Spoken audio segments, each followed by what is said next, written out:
Welcome, viewers, to Cornell Keynotes. Today, we are covering leadership in uncertain times and learning to lead using what our guest calls multidimensional thinking. Our guest, Neil Tarallo, is Senior Lecturer of Innovation and Entrepreneurship at Cornell's Nolan School of Hotel Administration. He is also a professor in the General Managers Program for Hospitality and Food Service Professionals offered at Cornell. He is a faculty course author of multiple online programs available through eCornell, and we will share some links in the chat if what we're covering today is of interest to you, something that you'd like to learn more about. Neil Tarallo succinctly put it to me when we met for our planning call just a couple months ago as it relates to leadership. Neil said, "Uncertainty is the job." I found this really timely and compelling, and I'm so glad we've got Neil back on the show to explore the topic. Neil Tarallo, great to see you again, partner. Good to see you too, Chris. It's been a while. Yeah, it sure has. Viewers, couple notes. We'll take your questions in the chat. And again, heads up for some of those useful URLs and resources, in addition to a book offer that Neil has extended to us through his publisher. So heads up for some links in the chat. Neil, I briefly introduced your credentials here just a moment ago, but I want to ask you about today's topic. Why is it so important? You've been working on this for the last several years. Bring us up to speed. How did we end up here? Yeah, it really started when I started teaching 25 years ago. And if you remember, Chris, gosh, it's been maybe 10 or 12 years. I did a very early webinar with you, keynote with you on this. And by the way, congratulations to you. Back then, we were struggling to get 25 viewers, and today we're over 1,000, right? So Yeah. here's multidimensional leadership in action, right? How do we take this and kind of move it in that direction? So for me, it's been a process. As an entrepreneur all my life, when I started teaching and started understanding and reading the research around how entrepreneurs think and behave, really kind of inspired me to think, all right, how else can we apply this? How can we use this to our advantage? And developing courses around this over time, and really seeing that it's not just about starting businesses, but we can also use it to help us think about how to grow our businesses. We can use it in our personal lives, how we can achieve some of the things that we want to achieve for ourselves and for our family, and also our professional lives, as part of a success plan, if you will, or matrix, if you will, for how we can achieve the things we want to achieve professionally. So all these things just kind of came together for me over time and testing, trying different things in the marketplace. I'm so glad we're doing this because I think it's fair to presume that not everybody in our audience aspires to leadership or considers themselves or is frankly currently in that role. But I love the personal development component of this and the professional development. So thanks for doing that. So you told me in our pregame huddle a week or two ago that traditional pathways to leadership, like the leadership playbooks you called it, aren't really designed to keep up with the pace of what's going on today. Can you explain that, please? Yeah, I mean, if you just think about maybe 5, 10 years ago at the most, we had the luxury of saying, let's create a 5-year plan. You and I were talking briefly earlier today about we have a plan for what we want our own personal future to look like. But the world has sped up. We're moving so fast. And with that speed comes a degree of ambiguity and uncertainty. When I work with companies these days who want to create strategic plans that are 5 and 10 years out, I frankly tell them I think they're wasting their time. Things shift so fast. We have AI on the scene now, and goodness knows what the real impact of that is going to be. We can try to strategize, we can try to predict, but because we don't have enough data, those predictions are more likely than not to fail. So how do we make decisions? How do we choose where to take the next step when we have this degree of uncertainty that's happening all around us? And it impacts us in those 3 ways, right? It impacts us with our companies, it impacts us with our personal lives, and also with our professional lives. I want to talk about this concept of multidimensional leadership. Frankly, the term was kind of new to me. So I want to ask you what makes it different, what you're talking about here, from what you also call a more linear approach. So maybe we can start with the linear approach, and then you can explain multidimensional leadership following. Sure. If we think about how we are, all of us, taught to think and make decisions, and this starts from the very earliest times in our lives. I get this from the science behind child development and psychology. We're taught to predict. We're looking for a way to think about how can we predict what tomorrow is going to look like. Um, and I think that's appropriate. And certainly in business schools, we teach what we call causal thinking, which is prediction. We have data, we make a prediction, we can create a strategy for our business. And when we have the opportunity, when things are stable enough to do that, that is exactly what we should be doing. And I try to make this point as often as I can because sometimes I give folks the wrong impression. This traditional way of thinking is appropriate. It should be considered a tool for leaders. But what's missing is what we lose as we go through formal education. We're born as what I consider effectual thinkers. This is the way entrepreneurs think and behave. We're comfortable with uncertainty. And if you think about children, they're always testing and trying things, right? They're making things work just to be in that moment and seeing what the results are before they take the next step. So you have these two kind of components of how we think, causal and effectual. And we lose this effectual as we get older. Companies lose the effectual as they move from startup to sustaining organizations. And so what I do, and the way I try to help organizations and frankly people, is to bring that effectual component back in their lives. So we should be doing both. We should be thinking of these as two tools from a leadership perspective. How do we continue to strategize and keep our company moving with its existing business model? But if we're not exploring, if we're not testing, if we're not thinking about what tomorrow could possibly look like, because at the speed that the world is changing, perceptions of value change as quickly. If we don't do that, if we don't explore, we're going to wind up like Eastman Kodak. We're going to wind up without a company because we don't have that matching value proposition to what the world looks like or is looking for and what the environment needs. Being from Rochester, New York, you just triggered me with the Kodak, Yeah, Kodak well, thing. that was my life before I started teaching was in the photographic world. Yeah, That's right. I do recall yeah, that. Hey, I want to throw a bit of a curveball. I don't think you're going to mind this, but the general managers program, how does what we talk about map to some of the stuff that you teach in there? Is that tell me a little bit about some of the people that you teach. You do some consulting work as sure, well. How does this fit into your teaching ecosystem as it relates to sure, the sure. So what's interesting is that um, thinking about the perception of value, right, that I mentioned just a minute ago. My formal academic training has been in technology and product entrepreneurship and innovation. But my professional, my entrepreneurial career, if you will, has always been with service-based businesses. And one of the things I learned is that service-based businesses, that value proposition, the perception of value changes much faster than with technology or product. And in addition to the speed at which it changes, the sensitivity to the market is much, much higher. Think of it this way. We've all gone to restaurants where the food has been amazing, but the service has been not so great. Those tend to be restaurants we don't go back to yet ever, right?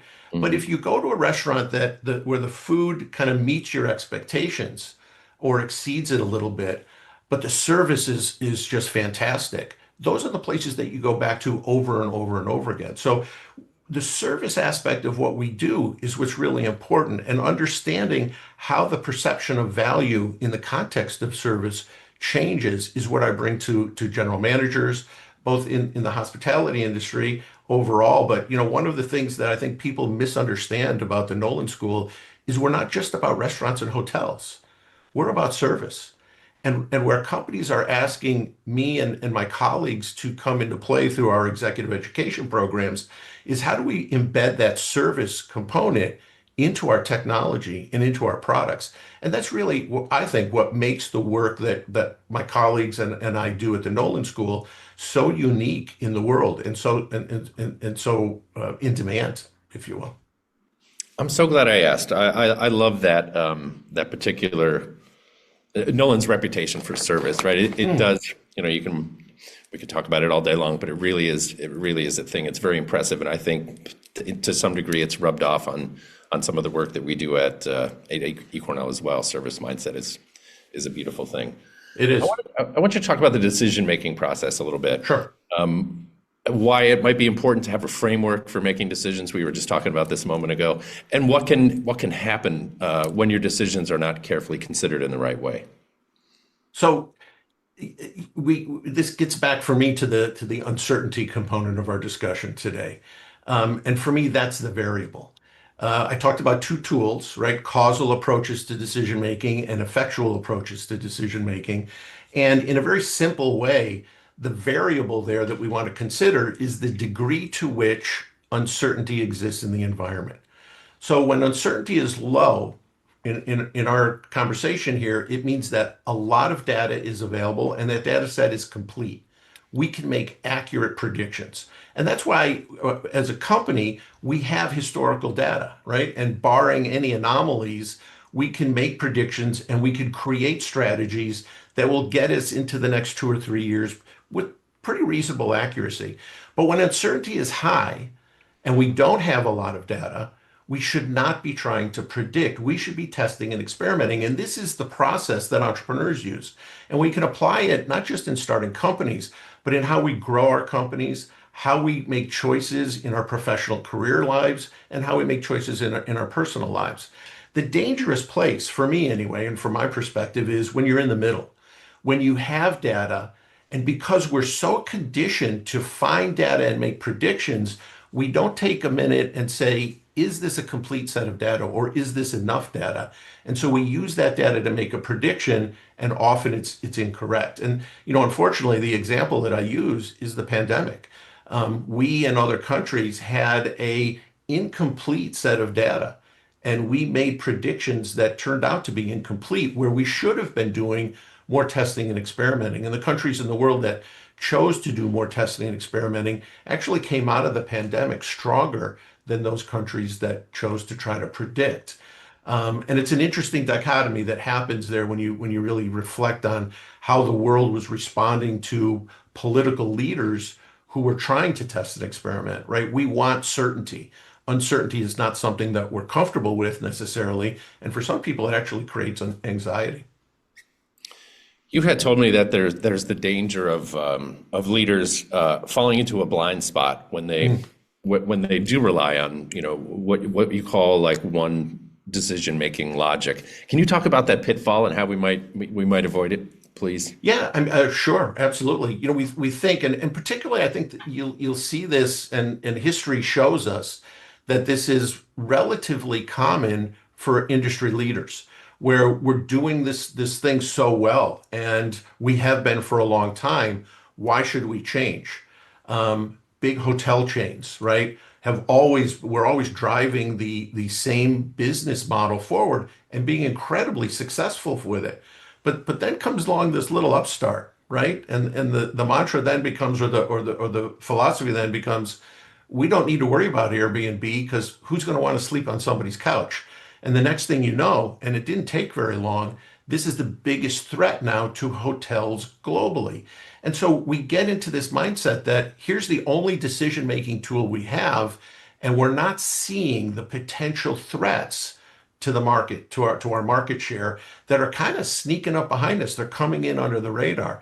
And there's some great science behind this. There's just some great research that helps us understand how industry leaders should be thinking about this. And for me, it's what helped me create this model that looks at two different approaches. I call it exploitation and exploration, or the causal and effectual tools, the execution of those. So we want to be thinking about it along those lines, and making room for the explorative part of what we do. But the danger is, I'm going on a little bit long on this, and I'm sorry, but the danger is that if you think about these tool approaches, they're exactly opposite of each other. So companies who are creating an environment where causal leadership, causal decision making is rewarded, are actually disenfranchising the people who could potentially be doing the explorative part of what they do. So when I work with human resources companies, it's kind of funny. I'm sorry, with human resources departments, they'll say, well, okay, where do we find these effectual thinkers? And I say, let's go look in your disciplinary files. And right away, everybody in human resources, what do you mean? We're going to reward the people who we've disciplined? But the truth is, It's those people who have been disciplined for minor infractions that are ones that are pushing up against the envelope a little bit and really wanting to try new things and think differently about new things. In the book that you mentioned that I have, I call them loyal rebels in a chapter. They're the ones that are pushing with the intent of being a positive influence on the organization, but unfortunately, they're often not seen that way.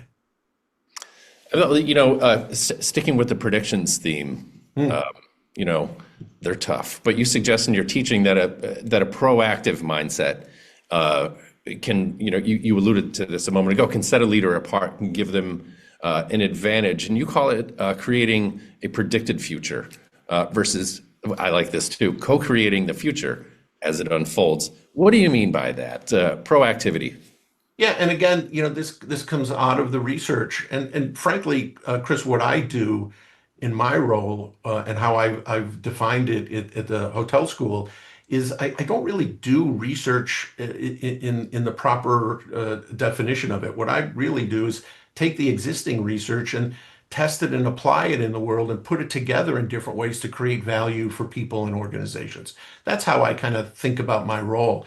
And so you look at the research that's been done around how entrepreneurs think and behave, and they have a whole set of kind of processes or steps or principles in how they apply this. And when you just tweak them a little bit, you can see the value that you can create again in companies or personal or professional lives. So for entrepreneurial thinkers, it's let's define a problem. We can also say gap in the market or an unmet need, and we want to create a solution, and that solution ultimately becomes our business. But what's unique about entrepreneurs and how they manage and navigate uncertainty is they first say, I'm not going to do this alone. Um, a CEO that I talked to once said, if you want to go someplace fast, go there alone. If you want to go someplace well, go there with other people. And I really like that. Entrepreneurs bring people together and they work with those folks to create diversity in how they approach this problem solving. That diversity is through life experiences that members of the team have. And as interestingly, the entrepreneurs say, look, I don't care how this problem gets solved. I just want to see it get solved. So they give a significant degree of control to the people on the team. And what the entrepreneurs are doing is just kind of piloting this plane in the right direction, but giving people the freedom and flexibility to have some ownership in what that solution looks like. And so that's how we think about co-creating and building a future that hasn't been built yet. I think of it as entrepreneurs and entrepreneurial thinkers or effectual thinkers, if you will, believe in a future that's not yet been created and will be created by these paths that we choose as we go forward. And for me, that's the two components, right? That's the effectual thinking in the two components of multidimensional leadership. That's great. I see some good questions. Lab checks in from the Philippines that says, "I feel seen." We've got some other questions from some of our other Can I viewers. respond? Can I respond to that though? Yeah, sure. So this is such an interesting thing. Look, I've been an entrepreneur all my life, right? And this research that I really have built this all on didn't come about until about 2008, 9, or 10. And I was an entrepreneur at that time. And when I started reading it, I felt validated because all my life, this is the behavior I'm doing, this effectual thinking and this effectual behavior. And people are saying things to me like, geez, you never finish something. You're always off in another direction. Well, that's pivoting. That's letting my team take us into another direction. So I really felt validated by all of this. And I think that folks who, not to give a plug for the book, but which we will be doing later, I guess, Yeah. but folks who read the book who have been in this space will feel exactly like that person does in the Philippines. So I appreciate that comment. Let's talk about your book a little bit. Today is Sure. pub date, as we call it, right? So the book publishes today. We're Yep. extending. There's I believe, a 24-hour offer for people to purchase the book. Tell us a little bit about the book, and we'll point people in the right direction. Yeah, well, thank you. I appreciate the opportunity. For me, and honestly, there was a friend of mine who reached out to me and said, you've got something rather unique here, and I think you have something to say, and you need to write a book. And I thought, what, are you crazy? Because I'm not an author. This is not what I do. But I started writing it, and when I found my voice, it kind of became easier to do. And the book is structured in a way that talks about each chapter talks about content and creates the context of science behind that content. So it's all data driven. But then I tell a personal story about how this particular content impacted me or how I experienced it in my personal life. And then three different ways to think about how you might apply it, the reader might apply it for either helping their companies grow or innovate, or helping themselves in a professional career choice, or helping themselves in a personal choice. So the book is kind of structured that way. And it's about the experiences that I've had around this whole effectual thinking component as it goes along. And I think you'll find that it's spoken in my voice rather than written as an academic research component. I wanted something that was very application oriented and very experiential in nature. And I hope that's what I created, and I hope folks find value of it. The thing that's to me is so interesting about it, though, is that this book was really written by my students. Um, Mhm. this topic, when you and I first did our first webinar together, this topic was so young for me. And it's been my students in the classes that I've had with them and the way that they just approach things and think about things and push me back on some of the things that I was thinking about that really helped me develop this. And then the opportunities that the College of Business and the Nolan School offered me in interacting with industry leaders and global companies. I've had the great fortune of traveling the world teaching this to companies. It's those two things that really wrote this book. And once I figured that out, once I found that, Chris, that's what I mean by found my voice, it just became something easy to write. Thank you for that. I want to do a callback. 10 minutes ago, April checked in. I want to talk about service mindedness for just a moment, if you don't mind. Mm. April checks in and says, "What is the number one service customer experience related concept that you would focus on as a leader in a SaaS organization?" So we've got April working in SaaS, but your students, you talked about your students having written it, and and this goes back to the Nolan overarching philosophy of service-minded leadership. Can you talk a little bit about that? I find that really compelling, and I think it'd be interesting Yeah, to hear what you have to say about it. sure. I kind of break down our value proposition, if you will. So what is it that we're creating that satisfies a need or solves a problem in the marketplace? I break it down to three components: the functional component of what it offers, the emotional connection that we can make, and the social connection that we can make. How people feel when they're using our product or engaging with our service. What companies who have products, technology based or product based, like a SaaS, do is they focus on the functionality of what their product does. But the service component for me goes beyond that. It's about that emotional and social connection that you can make. So when I work with companies to help them build this service in, and frankly, when any of my colleagues do, we're all talking about these emotional and social connections that we make. This is what Nolan does so well, right? This is what the hotel school does so well. And it's there that the real differentiator lies in the competitive landscape. So we talked about restaurants before. The functionality of what we design is not as impactful on the consumer as we or the guest as we seem to think it is. If you think about phones and look at iPhones and Samsung phones, historically, iPhones functionally perform lower or worse than Samsung phones, though, than Android phones, though.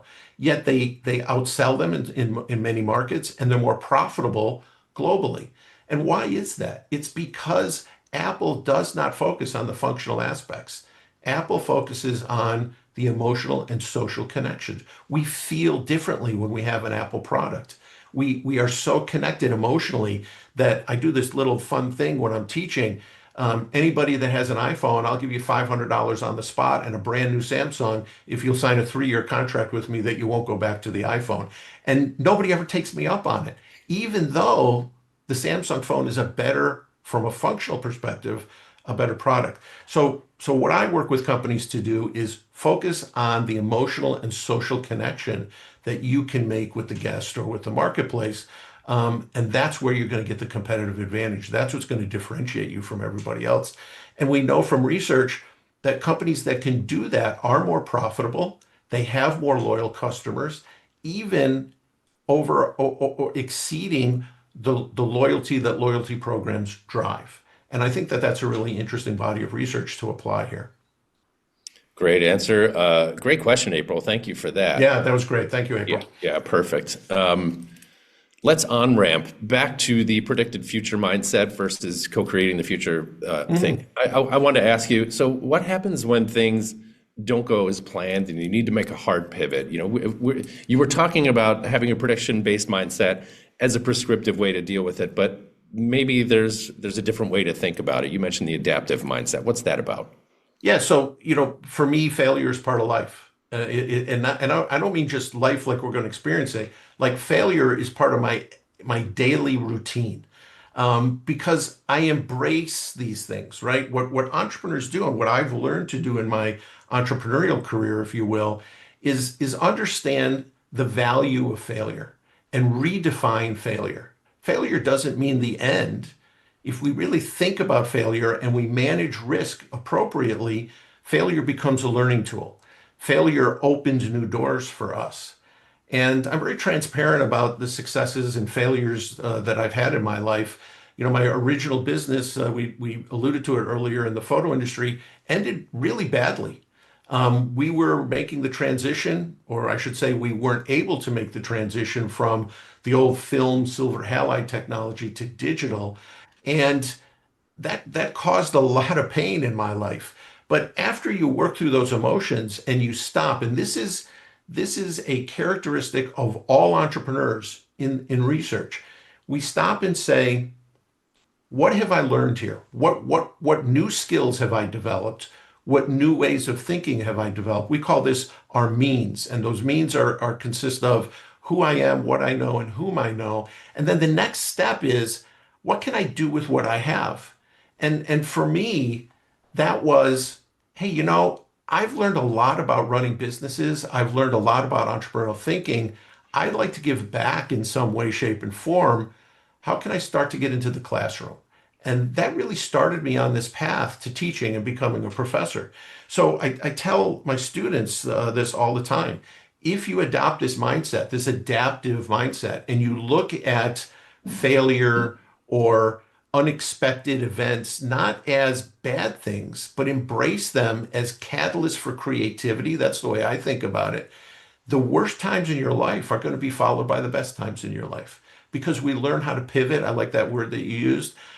For me, I tend to think about these things as a catalyst for creativity. So right now, I'm working with companies who are looking at tariffs as this awful thing. And I'm saying, you know what? How can we turn this to our advantage? Because the rest of the industry is running away from these things. But entrepreneurial mindset, effectual thinking dictates we should be running towards change. We should be running towards chaos. Because in those spaces, if you have this adaptive mindset, you have the greatest ability to create opportunities for both yourself and for your company and your organization.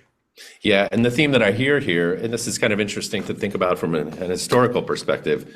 You remember 10, 15 years ago, agility, failing fast. These were all the philosophies that turn out to be pretty enduring, right? And will probably never go away. So it's nice to hear you kind of talk about it in a material way. Yeah, but Based on your we failing fast is fine, but we have to fail with a purpose. And I think that this uh-huh. mantra of fail fast, fail frequently is kind of overdone and overused and misinterpreted. And Okay. that's why, the name of my book is The Purposeful Leader. We have to do these things with a purpose, with intent. If we're just out there doing it willy-nilly, it's not going to land right and we're going to miss the mark. So we want to be careful about that. We want to be thinking about that. Failure should teach us something, and those failures should be deliberate, not deliberate, but should be thought out. Mhm. And we should be looking for the learning outcomes that are created there. So I pause you there because I think it's an important kind of a little nuance to that whole fail frequently concept, at least I from where I got you. come from. Yeah, I'm glad you made that distinction. You say that many executives, and frankly, I imagine most of us here today, may view uncertainty as a threat, right? The title of our keynote, right? Pretty imposing. But you say Mhm. maybe not, right? Maybe there is an opportunity in uncertainty. Please explain. Yeah, so I think that great leaders of today, and just last year or 2 years, I was saying that multidimensional leadership is going to be a required kind of tool set for leaders of tomorrow. But the world has moved so fast that it's here. It's on our doorstep. It's yesterday. It's not tomorrow anymore. I think if you look at some of the great companies, and the example I love to use is Corning Glass, which is just about 40 miles, 50 miles from us. Corning historically, and you can find this easily just by Googling the history of Corning Glass, has been such a great innovator because while they are continually exploiting or moving their existing business model forward, they are exploring, they're experimenting with many, many different things. And they understand that at some point in time, what they're doing today will no longer be perceived as valuable by the marketplace. And when that happens, we need to be in a position to move to the next thing. And Corning has this amazing history of how that's happened over time with them, landing them to where we are now. From glass Pyrex type bottles for science use to fiber optic cable. I mean, that's a huge jump in technology and understanding and business models. But that's the mindset we want to have. We want to be experimenting and testing while we are continuing to do what we're doing.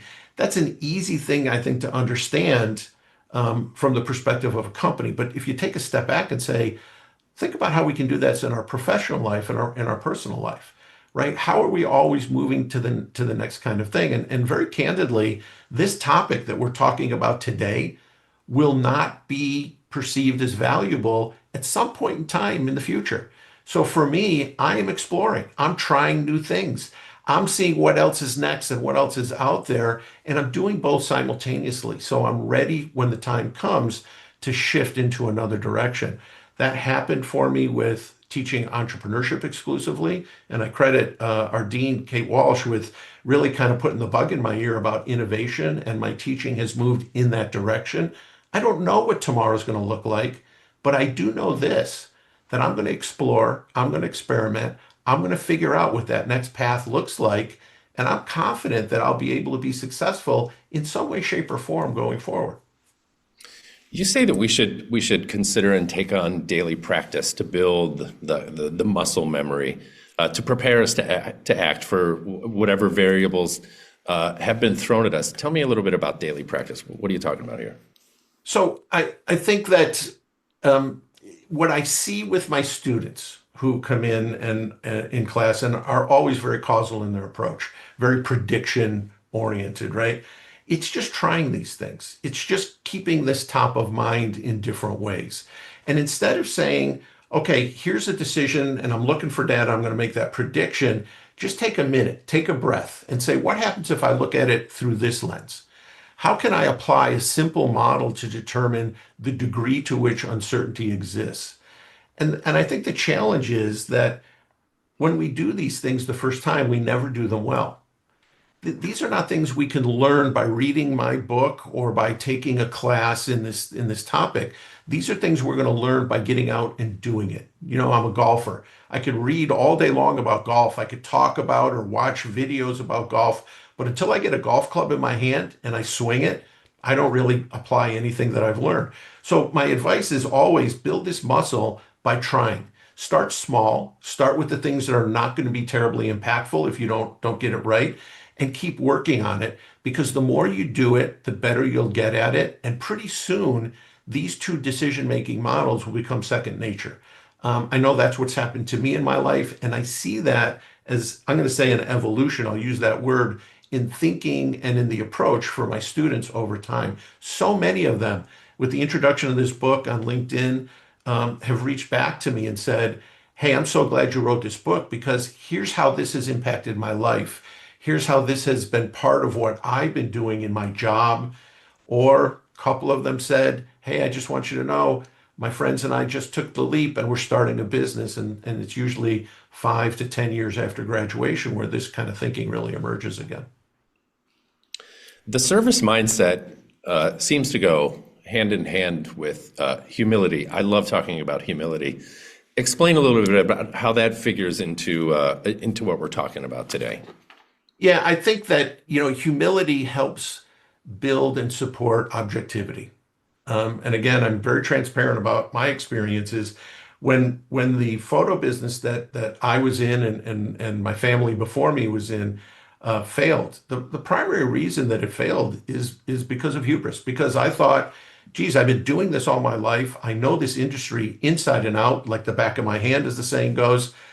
No question. I can be successful in a different world, in a different business model. But now you look back at that, and it's hard to find even a single camera store in the world. So for me, that was hubris. That was a lesson in humility, in a life lived that will stay with me forever. Today, I think differently about those things. Today, that lesson helped me be more objective in how I approach decision making, how I approach the world, how I approach interactions with people. I try to be very careful about the fact that, hey, I don't know everything. And generally speaking, I'm not the smartest person in the room. And that's okay, right? Because if you take that adaptive mentality, that team kind of mentality, we just build something together. And that works out really well for me as well. But I think that connected to the humility part, Chris, is also a clear understanding of ethical standards and a moral compass. Those three things drive everything that I do, and they become the foundation for me in how I teach, in how I start and manage and run businesses, and how I conduct myself as an individual in this world. Let's get into team dynamics. Let's talk about meetings. You Mm. mentioned the danger of getting stuck in a single logic, a phenomenon that occurs within a group setting or a meeting. Are we talking about groupthink? Are we talking about some other phenomenon here? What's at play? Yeah, no, I think groupthink certainly comes into play, and there's the dynamics of hierarchy as well when you're in a team meeting or on a team where you have a CEO or an executive. If we don't create these psychologically safe spaces, people are just not going to speak up, or in my opinion, worse yet, they're just going to be kind of yes, yes, yes, right? And so we want to avoid that. And I think there's a couple of rules of thumb for me. First, we can create a culture. We think about culture often in terms of the big culture of an entire company. But my experience is we can create culture in teams. I create a culture in my classroom, and I actually talk to my students about this. We can manage and create cultures in environments where we have influence. And so we should try to do that. This culture of entrepreneurial thinking is simply how do we apply different lenses?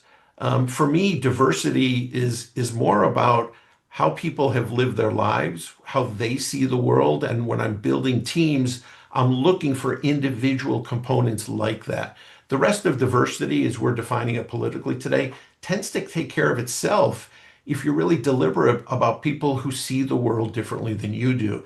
And when you do that, and when you create an opportunity for them to share and exchange, we start to be able to build and create really novel solutions to problems in the marketplace that drive our businesses, that drive new opportunities for us as individuals as well. So, team important here. There's a sensitivity to that, certainly, and an acknowledgement that people think differently, and we should be embracing that diversity, not kind of tapping it down or not trying to push things to go in one direction because it's what we want, right? Let the team take some control and let them have some ownership of what's going on. Hey, I have a good question from viewer Alizy who checks in and says, how do you create a team culture that embraces daily failure as learning, especially in organizations where mistakes are often penalized, right? So to what degree should an organization, have a certain tolerance for failure? How do you strike a balance there? So it's hard when you have an organization that doesn't view failure as an opportunity. Many, many years ago, when I was a graduate student, I was a research assistant for a professor in the innovation space, and we visited Kraft Foods. They had a production facility not far from Ithaca. And while we were there, we heard this enormous boom. And we asked, what the heck is that? What's going on? And it turns out they had a Civil War cannon out in the front of corporate headquarters. And when one of their teams failed, they fired off the cannon to let everybody know that a failure has occurred and we're going to get together and we're going to see what we've learned from this failure and how that new knowledge can help us advance something. That's what we want to work towards, right? So Elizie's question, though, is really more specific than that. It's how do I do this if the rest of the organization isn't on board? And so for me, we have a difficult role as being a manager in that space. You have a responsibility, I believe, to make sure that you understand the constraints that are put in place by the organization for how you can operate. That's the first step. The second thing is your team is going to fail, and part of your responsibility is to protect them. Protect them from the folks who may see failure as a negative thing. The how you do that is even more complex. I have a whole chapter on this in the book, and I think about it as translation and fluency. And what I mean by that is when we are effectual thinkers or when we're in an effectual behavior mode, we tend to think of things in a more, for me to communicate it simply, in a more qualitative fashion. But the people who are going to be making decisions, the people who are going to be evaluating what we're doing are causal. They're looking for data to make predictions. So if we talk about things like, oh, we're just trying this to see what would happen, or, here's what we learned from this, it's not going to land well in a causal mindset. So I have to translate that. I have to translate how I'm thinking and behaving or how my team is into a language that causal decision makers are going to be comfortable with. And we can do that by saying, we're going to run a pilot program. We can do that by saying, we're going to manage risk by committing only this many dollars and only this much time to it. So there's a lot of variables, and I do review them in the book, on how we can start to think about that. But the key component is translation and fluency, being able to communicate differently than we are thinking in our heads, and understanding that there's a different language here. That happened to me, honestly, when I came to Cornell from my previous job teaching at another university. I was not speaking the right language. And because of that, the things that I was trying to do was not landing well. And at first, I was kind of resentful, and I'll be honest, I was bitter with respect to how leadership was managing things. But it wasn't until I took a step back and said, all right, why is this happening? That I really started to understand that it wasn't that leadership was bad or performing poorly. It was that we were not speaking the same language. And when I started to change my approach, it really got to be a much, much better for me. Today, I can have those conversations because I'm better at, hey, I can't be speaking the effectual language. I have to be speaking the causal language. I can't be speaking the adaptive language. I have to be able to speak the predictive language, right? And that's really how it kind of comes down. That's the important part. I really appreciate your intellectual curiosity and your honesty and transparency here. And from what I'm hearing, you're not recommending that Alize procure a Civil War era canon to solve some of the problems over there, or to think creatively. Alize, give it a couple of years. When you're in that C-suite, then go buy the canon. Then go buy the canon. You had mentioned in our conversation the other day, in your own career, you were starting with what resources you had in hand without a particular goal in mind, and you were able to unlock unexpected progress. Tell me about this anecdote. So I think that there's a process that the research around how entrepreneurs think and behave that clearly delineates how and why the successful entrepreneurs are successful. And it's a process that is repeated by all of them historically, even before this was published and we understood this. And I gave the first two steps of that process earlier, understanding your means, which I define as core competencies. And I think this is incredibly important.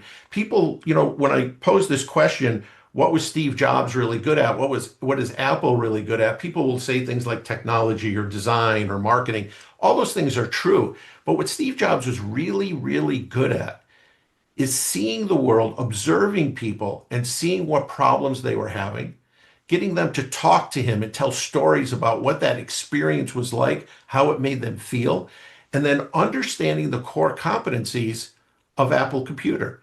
and understanding which problems they could solve well and which ones they couldn't. And if you really break down their products, each of their products solve very specific problems for groups of people or organizations.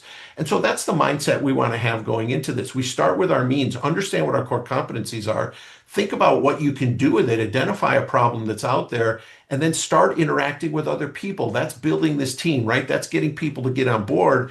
And then from that, we will start to identify and get stakeholders. And those stakeholders can provide us with financial resources, other types of resources, make connections for us. That's the who do you know component of your means or your core competencies.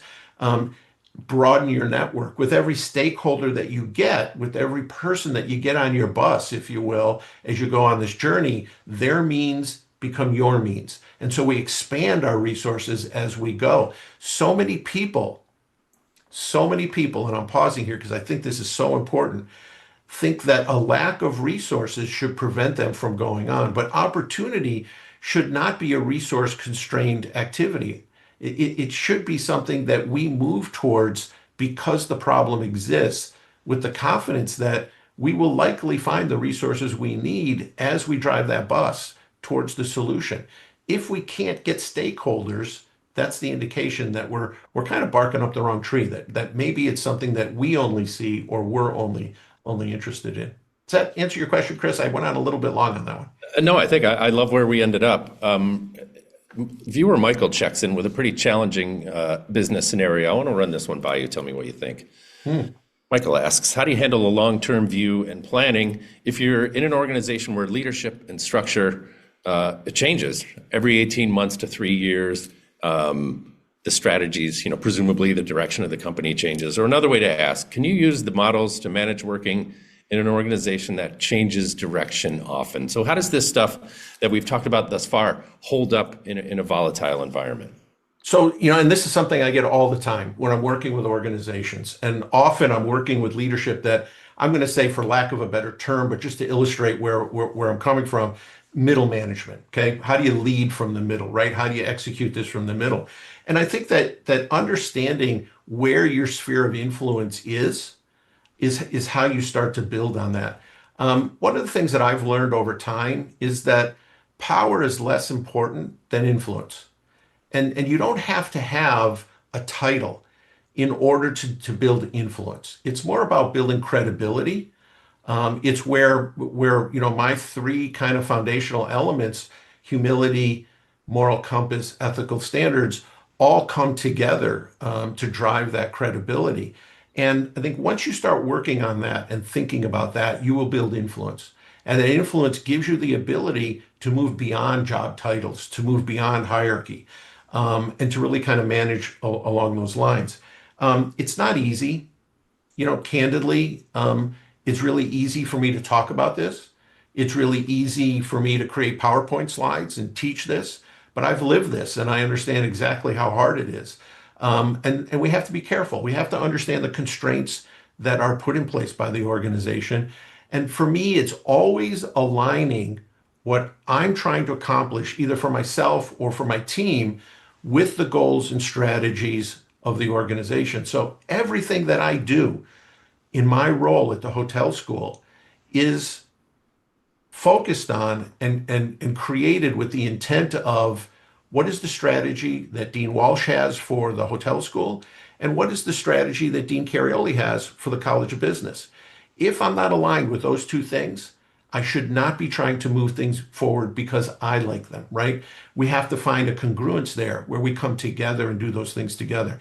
When I started to understand that, my credibility went up, and I think the influence that I'm able to have in creating projects has also gone up. So to me, that's always the foremost in my mind. What problems are we struggling with at the college level? What problems are we struggling with at the school level? And how can I create value through the creation of opportunities that align with those? That's a key component, I think, for that. What a great question that was. Really great question. Shout out to Michael for that one. I've got Yeah. another organizational question from one of our viewers who chimes in. Reg asks, can you talk about how an entrepreneurial mindset translates into the nonprofit sector? I'm sure you get this quite often as well, compared to the business world. Are there any key differences that nonprofit leaders should be aware of? Any thoughts on this one? Boy, I could talk for hours on this. Go ahead. I love the world of social entrepreneurship, socially focused innovation, and nonprofit certainly fits in there. It's no different. It really is not. We tend to think that nonprofits, particularly, we have to behave differently, but we don't. This entrepreneurial mindset absolutely can have a positive impact on nonprofit organizations. And the nonprofit organizations or the social enterprises where I've either served on a board or I've been part of the organization, it's this mindset that has been the driver of success for them. Look, if you think about entrepreneurial mindset as a way to create new opportunities, that's really what we struggle with so much in our non-for-profits.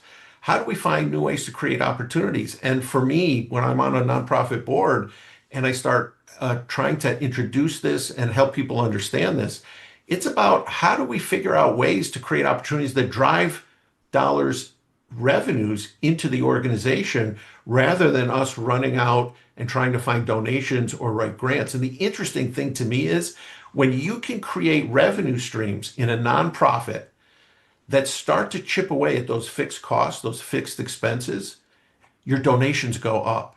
People want to give more money. If you can say to somebody, look, for every dollar you give me, 90%, 90 cents of that dollar goes to help a homeless person, that's a motivator for people to give you money. But if you say, hey, if you give us a dollar, 10 cents of that is going to go to help a homeless person, it's much less motivational, right? I'm going to put my checkbook away.